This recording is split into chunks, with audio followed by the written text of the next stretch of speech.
that if we don't defeat communism, we just aren't going to be free, and many of us won't even be alive to continue the ideological debate. 皆さん、こんにちは。この動画を後で全部流しますので、その前に背景の説明をします。説明がいらない方は直接本題の方に飛んでください。まず、この動画の長さを見ても、諦めずにクリックしていただいたことに感謝します。いつもより長い動画ですが、このチャンネルで皆さんに紹介した動画の中でも最重要動画のランクに入る動画です。今日の動画は前編です。制作が間に合ったら明日後編をアップします。前編と後編は同じ人が話す動画です。2つの動画の元動画はどちらも1時間を超える動画になりますので、なんとか20分ぐらいに短くしたものです。ですので、途中で接続が不自然な部分もあります。ご了承ください。また、この動画の元動画を非表示にしてアップロードしてみたら制限ではなく、ポリシー違反で一発で削除されました。つまり、この動画は今 YouTube で制限を受けています。ですので、元動画のリンクは少し落ち着いた後、動画のコメント欄に貼るようにします。ご了承ください。今回の動画で話す人はエドワード・グリフィンです。彼はアメリカの作家、映画制作者です。彼は今年90歳で、今回皆さんに紹介する動画は彼の53年前のレクチャーです。彼はこのレクチャーでマルクス主義と共産主義について説明をして、具体例や文献に基づいて、なぜ共産主義は世界中で勝利を手に入れているのかについて話をします。今回の2つの動画を作成する中で、私も自分のマルクス主義、社会主義、共産主義などに対する認識を深めることができました。本当に良い勉強になったと思います。今まで私の動画の中でもそこまで区別しませんでしたが、これから区別してできるだけ正しい定義で話をしていきたいと思います。この53年前の動画を見ると、まるで今のアメリカの話をしているような感じがします。また、他の社会主義国家、例えば中国のことを話しているような感じがします。つまり、共産主義思想は時間と空間を超えて、今の世界に深刻なインパクトを与えていることがわかります。他の動画でも話をした通り、これはアメリカの学者がアメリカの問題を中心に話す動画ですが、この動画を見ている皆さんは、今自分が生活している国はどういう状況になっているのかを考えながら聞いた方が、もっと理解が深まり、ためになる動画に変わると思います。私の話はここまでにします。では、どうぞ。The political spectrum concept, if it has any meaning at all, is a measurement scale showing all the variations in government, ranging from 0 at one end to 100% at the other. Now, the extremists at the 0 end would be those who advocate no government at all, the anarchists. The extremists at the other end would be those who advocate total government. And who are they? Well, the communists, of course, but also the Nazis, the fascists, and any others, no matter what they may call themselves, if they advocate total government control over the people, they are all, by definition, totalitarians. Communism and Nazism are not opposites. Call it right or left, it makes no difference. They're both at the same totalitarian end of the political spectrum. Long after communism has been destroyed and relegated to the dusty pages of history, these same forces will continue to plague future generations as well, but under a new name. What are these forces? There are two. There are always two, and there are only two.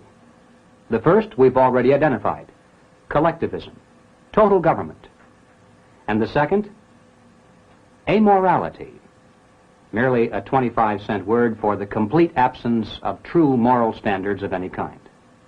These are the twin forces of despotism everywhere, past, present, or future.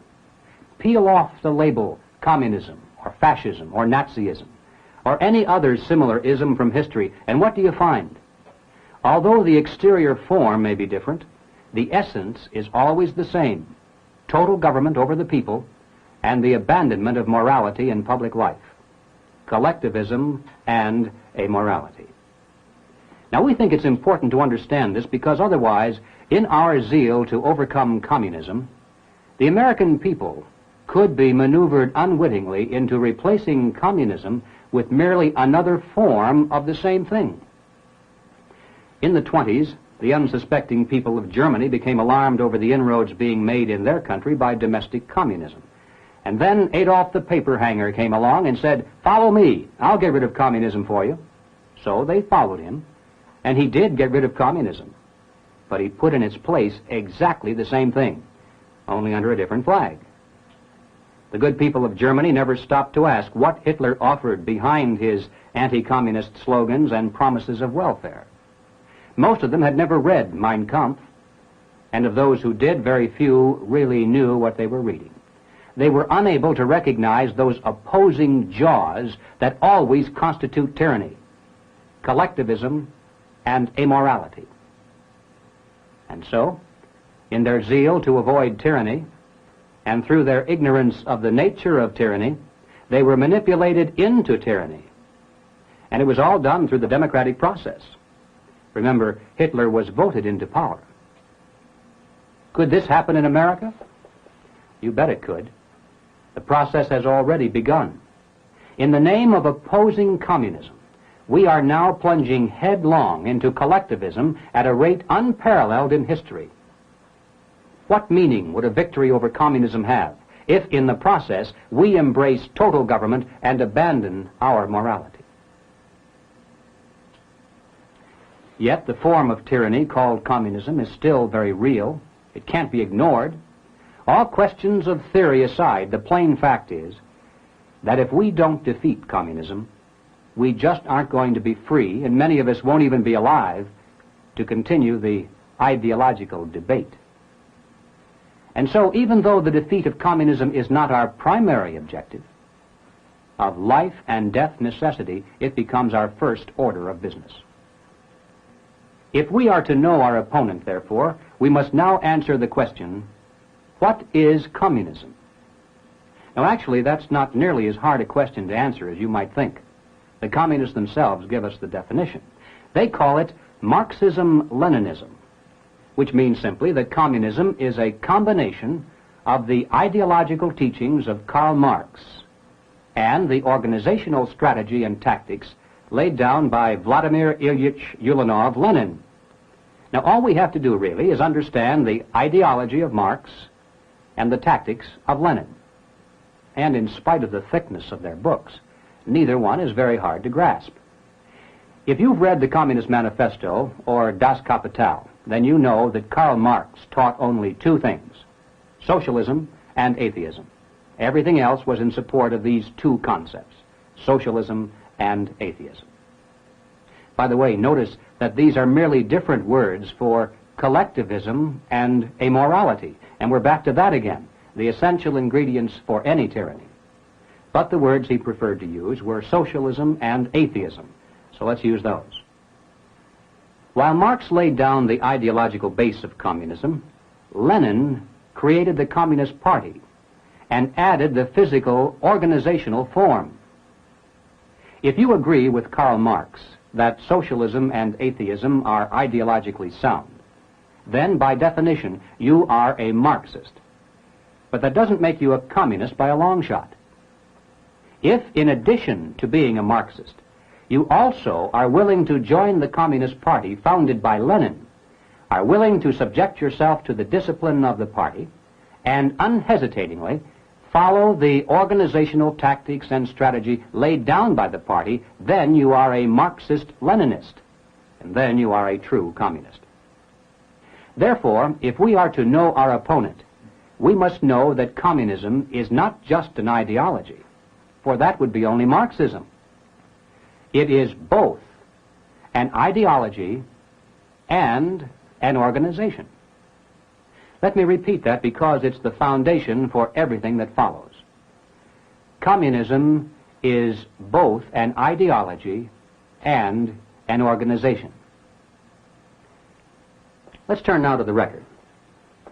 This book by Nikita Khrushchev, entitled Socialism and Communism, was printed in English and published in Moscow.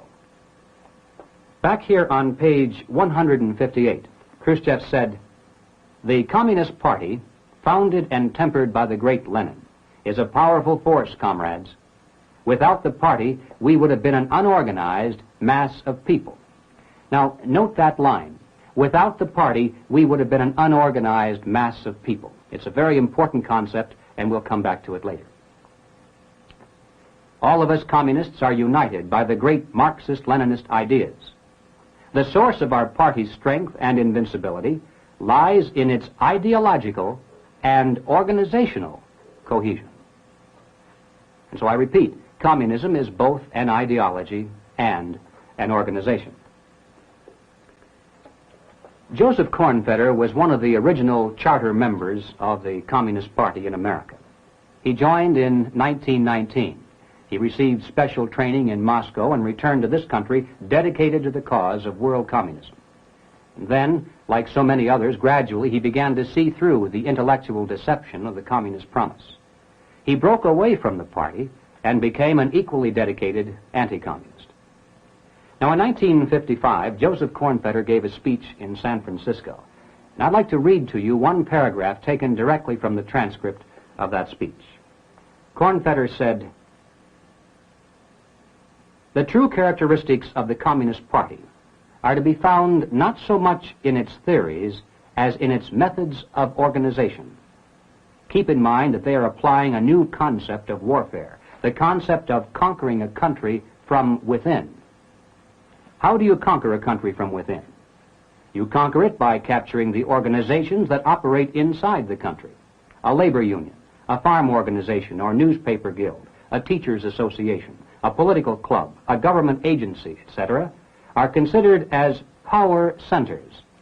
The sum total of these organizations is the sum total of power. The Communist Party organizes inside of these organizations group by group. To fight them effectively, one has to do the same thing in reverse. Mere resolution passing can't cope with that sort of an enemy." End quote. Of course, that's certainly true. Mere resolution passing, merely declaring loudly that we're against communism, cannot cope with that sort of an enemy. Now, Lenin, the founder of the Communist Party, explained it this way, and I quote, "The party is the conscious advanced section of a class, its advance guard. The power of this advance guard is 10, 100 times greater than its numbers. Is that possible? Can the power of 100 exceed the power of thousands? It can exceed it when the hundreds are organized. Organization increases power by tenfold." End quote. And this, of course, is the reason why the communists have been winning around the world. Not because they're smarter or because they outnumber their opposition, but simply because they're organized. A handful has had the power and effect of thousands. You know, occasionally someone will say to me, "Aren't you rather silly, worried about communism in this country, when there are so few of them? What harm can such a small group do to a big, strong country like ours?" Of course, such people have not done their homework. They have no idea of how communism actually works. Well, they've heard a little bit about the Marxist ideology of communism, but they know nothing about the Leninist organization of communism. They're unaware, for instance, that in the Soviet Union, even after all of these years, the actual number of people who are communists, members of the party, are less than 3% of the total population. In Red China, less than 2%. But more important than that, at the time of takeover, communists have come to power in one country after another with no more than 1/2 of 1% of the population, and in some cases, much less than that. Massive numbers are not important in this phase of the battle. If you remember nothing else I say in this entire presentation, please remember that. Ideology is important. Numbers are not. Dedication is important. Numbers are not. Organization is extremely important. Numbers are not. Now, in addition to the advantage of organization, our communist opposition also has the flexibility of being able to resort to completely amoral tactics. Lenin taught that whatever helps to bring communism to power is moral. The only test is, does it work? The leaders of world communism are forever saying that they want peaceful coexistence. Let our two systems, let our two ideologies compete fair and square. They say, let the best ideology win. They always talk about their ideology, but you notice they never say anything about their organization. We're not supposed to even notice that they also have an organization with working units established in every country in the world. And while they're talking about open and fair competition between ideologies, their organization is getting ready to pull the rug right out from underneath us, if it can. Again, let's turn to the record. Benjamin Gitlow, the author of this book, was for many years one of the most important communists in the entire world. He was General Secretary of the Communist Party, USA, a member of the Executive Committee of the Communist Internationale in Moscow, and a full member of the Presidium, the very highest ruling group within the world communist movement. But like so many others, Gitlow broke away from the Communist Party and became an anti-communist. After doing so, he wrote this book, The Whole of Their Lives, telling of his own personal experiences.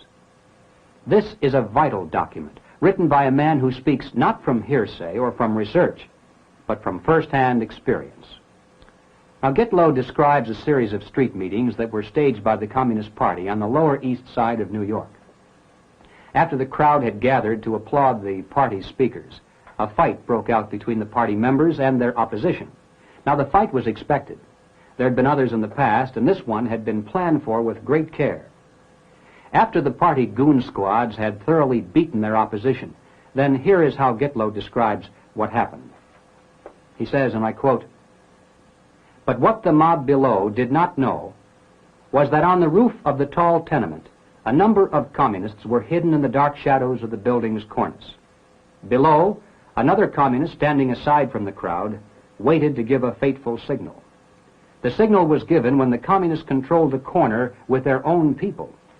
Heavy cobblestones of granite came hurtling down in the darkness. One communist, Nick Kruzek, a simple ordinary worker, was taken to the hospital where he died of a fractured skull. Another, Michael Seaman, a hard-working Slav, died in the hospital the next morning." Now, Gitlow then describes how the murders were used to create martyrs for the communist cause and to whip up hatred against those of their opposition who presumably were the only ones with motive for such a crime.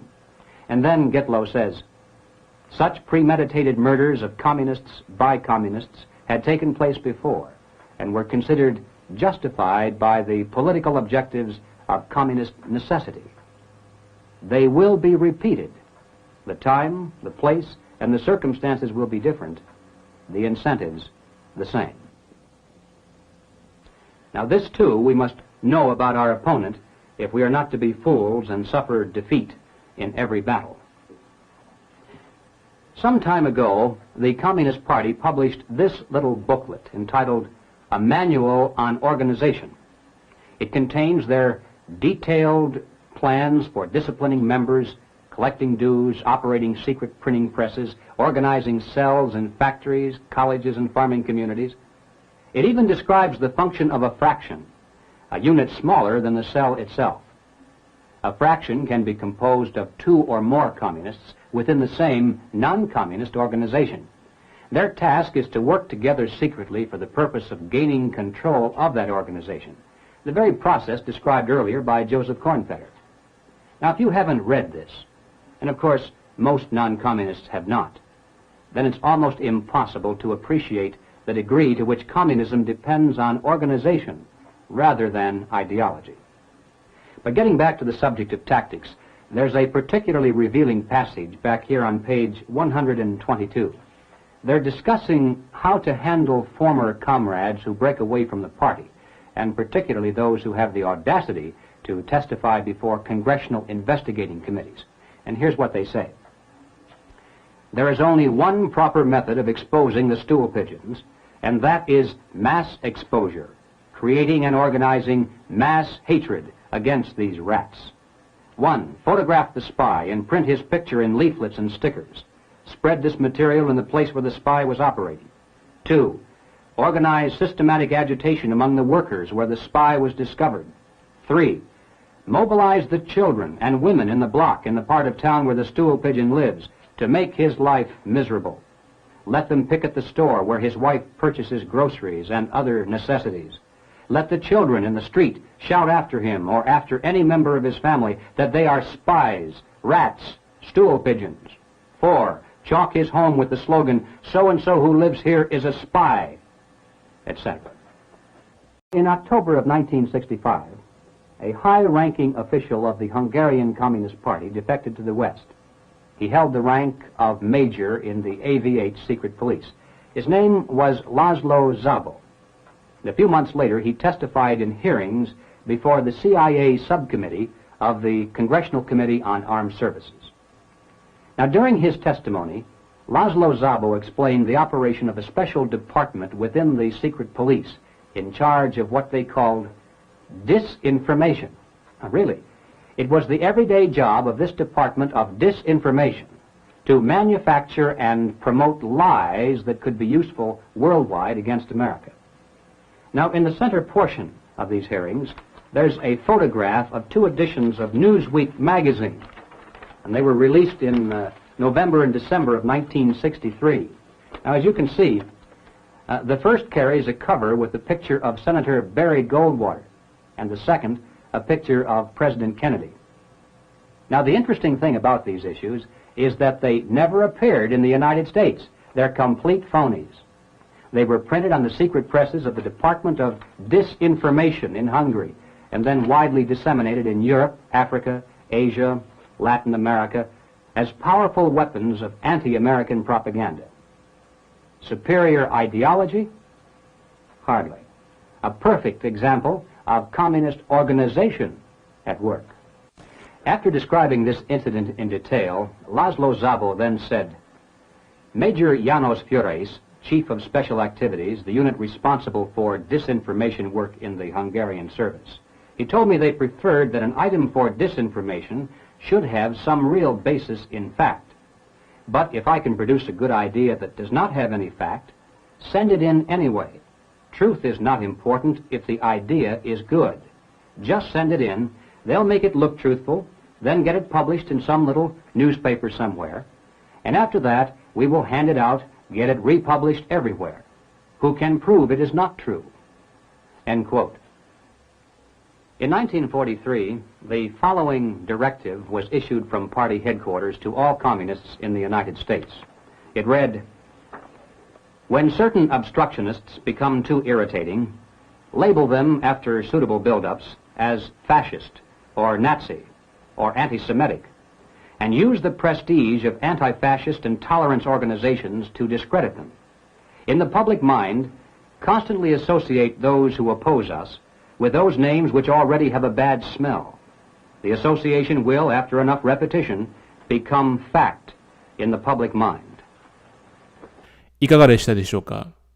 このような本質がわかる動画を知った上で、今起きていることを見ると、いろんなことがわかりやすくなると思います。ちなみに、左に向いている Wikipedia で、この方は陰謀論者になっています。もちろん、彼の他の一部の理論に主流の意見と違う説もありますが、彼を陰謀論者というレッテルを貼ってしまうと、このようなレクチャーも制限されるコンテンツになってしまいます。うまくいけば明日後編を公開します。この動画をベースに後編を見ると、もっと認識が深まると思います。これからもこのような話をしていきますので、ご興味がある方はぜひフォロー、コメント、拡散をお願いします。また、このチャンネルを応援していただける方は、ぜひメンバーシップもご検討ください。では、また次回お会いしましょう。ハラノタイムズがお届けしました。